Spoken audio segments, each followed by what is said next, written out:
नमस्कार मित्रांनो, मी गौरव मासे. मी आता जस्ट खाली आलो, क्लासमध्ये होतो. खाली आलो, ऑटोमध्ये बसलो आहे.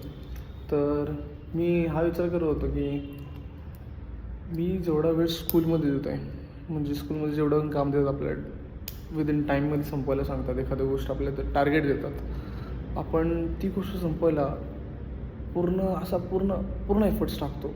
आपला 100% देतो, कधी कधी 110 देतो, आणि ते काम त्या टायमावर कसं पण संपवतो, आणि ते ॲक्च्युली खूप चांगलं होतं. पण जेव्हा जेव्हा ती आपली पर्सनल गोष्ट असते, म्हणजे फॉर एक्झाम्पल मी ड्रॉईंग करायला बसलो आहे, तेव्हा माझा असा विचार असतो की नाही बाबा, आता काम मी घेतलं करायला, आता मूड नाही, आता करत नाही. कारण जर मूड नाही तर खराब होईल. समजतं तुम्हाला? मूड नाही तर आता चांगलं नाही होणार, मला आवडत नाही असं. मूड असेल तेव्हाच करायचं, तर काम चांगलं होत नाही, असं विचार करतो आपण. पण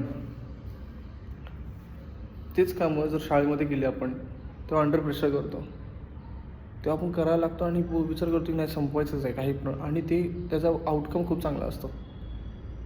जर आपण हाच विचार घरामध्ये केला की एखादं काम घेतलं करायला, म्हणजे मी माझं सांगतो ड्रॉईंगचं, की मी आता एखादं ड्रॉईंग करायला घेतलं आणि मी असा विचार केला की नाही, आता टार्गेट आहे की आज ही उद्यापर्यंत संपलीच पाहिजे, मग ती कशी म्हणजे संपवणारच आहे ना मी. तुम्ही जेवढा टाईम स्पेंड स्वतःला देणार की ह्या टाईमात हे संपलं पाहिजे, तर आता टायमाला जर तुम्ही संपवून टाकलं ते कामं, कसं पण होतं रिझल्ट तुमचा.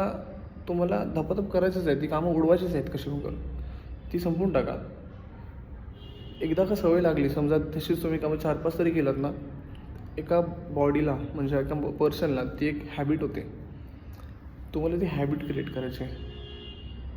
हॅबिट जर क्रिएट केली, मग बॉडीला, माइंडला सवय लागते की हां, एवढा वेळ बसू शकतो, एवढ्या वेळ हे करू शकतो. आपल्याला फक्त सवय लावायची स्वतःला. लावून बघा, तुम्हाला होतं आहे का, जमतं आहे का. मी तर आता चालू केलं आहे. तुमची वारी.